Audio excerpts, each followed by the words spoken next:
Good morning, everyone. Welcome back to the Carter James Ranch.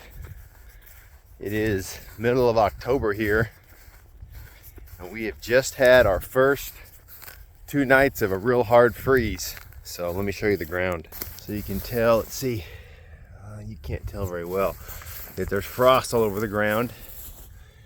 And last night we got down to about 20 degrees. 20 degrees last night. The night before we got down to about 25.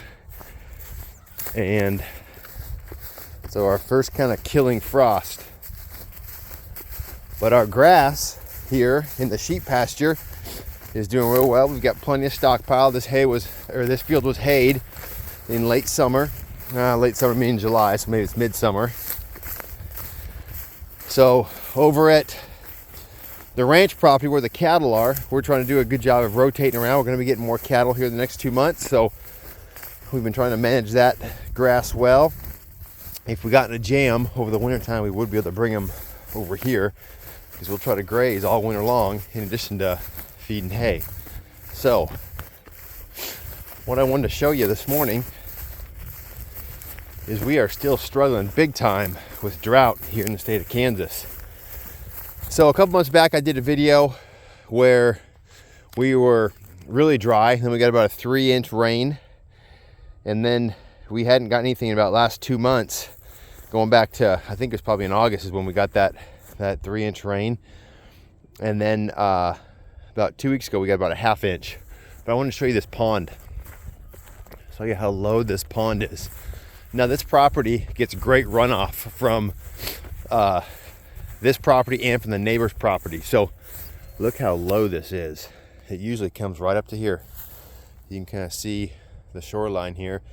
I've not weed whipped this, but it's a good, I bet you elevation wise, it's probably 4 feet low. But maybe you can see out here the frost. Can you see it on the ground? I'm not sure if you can or not. Sorry if you hear the sniffles. It's still a little brisk out here. This will show this well over here by the dock.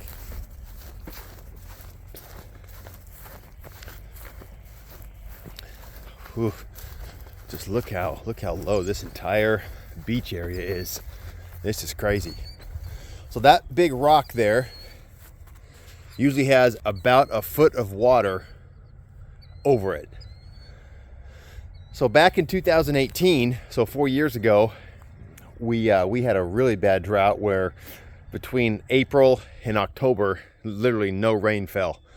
And this ladder was actually fully exposed. So I think there's probably 1 or 2 more rungs there that needs to be exposed. So this is not the worst it's ever been, but here 4 years later, we're in a pretty bad deal. Usually the water comes right up through to that pipe, to the base of that pipe in an average year.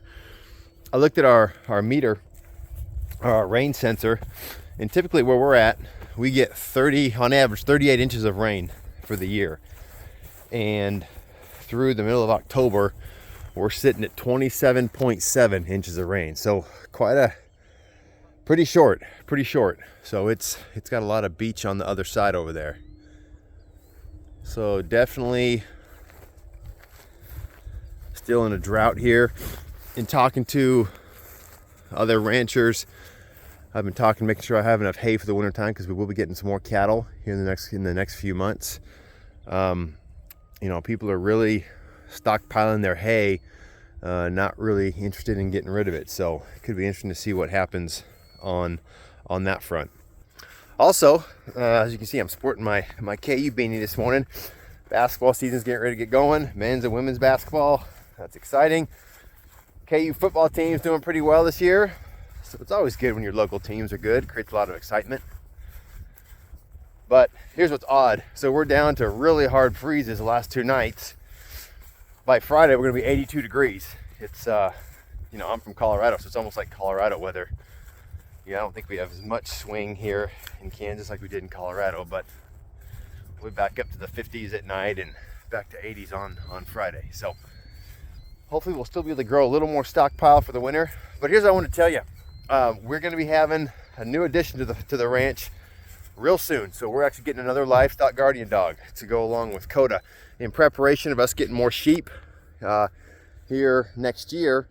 And for Coda's training and maturity, we decided that we need to get another guardian dog. We're getting a 4-year-old female.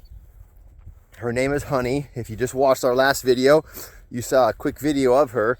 I'll do a full in-depth video once we get her. We need to do a couple things with her. We need to get her a couple vaccination shots before she comes over. And we're probably gonna have her spayed, unfortunately, just because Coda is a little difficult to try to get a hold of.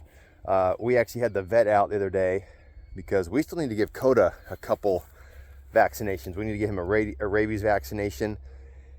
And if you follow the channel, I'm not able to pet him and control him. So we're gonna try to get a catcher's noose on him. And he has just got such a different demeanor when other people show up. When it's just me, he's playful. He'll come right up alongside me. I still can't grab him or anything. But when there's other people, he's definitely standoffish and hangs off 10 or 15 feet. So I'm hoping that by getting another more mature dog, it'll help Coda. She's friendly. She gets pet. She's easy to handle. And she's an Akbash and Anatolian mix. So Coda's got the Anatolian in her, or in him. So looking forward to that. So be watching for an update on that. I'll shoot a video once we get her and kind of get that process underway. So stay tuned.